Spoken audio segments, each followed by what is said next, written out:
કેમ છો મિત્રો? બધા મજામાં છો?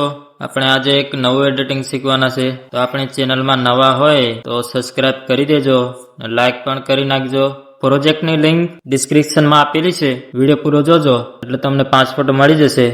4 સ્ટેપમાં પાસપોર્ટ આપેલો છે. મિત્રોને મારે એમ કેવું છે કે પાસપોર્ટ કોમેન્ટમાં ના લખે, નકર પછી આપણી ચેનલમાંથી બ્લોક કરી દેવામાં આવશે. મિત્રો એમ કહે છે કે વિડીયો પૂરો જોતા નથી ને પછી પાસપોર્ટ નથી મળતો. એમ કે પાસપોર્ટ તો યાર આપણે 4 સ્ટેપમાં પાસપોર્ટ તો આપેલો જ છે, પણ તમે લોકો યાર પૂરો વિડીયો નહીં જોવો તો પછી તમને ક્યાંથી પાસપોર્ટ મળે? વિડીયો તો પૂરો જોવો કે નહીં, તો તમને પાસપોર્ટ મળે ને. કોમેન્ટમાં પાસપોર્ટ લખતા નહીં, એ મિત્રોને મારે કેવું છે. કોમેન્ટમાં પાસપોર્ટ લખશો તે આપણી ચેનલમાંથી એમને બ્લોક કરી દેવામાં આવશે. ચાલો મિત્રો આપણે વિડીયો સ્ટાર્ટ કરીએ.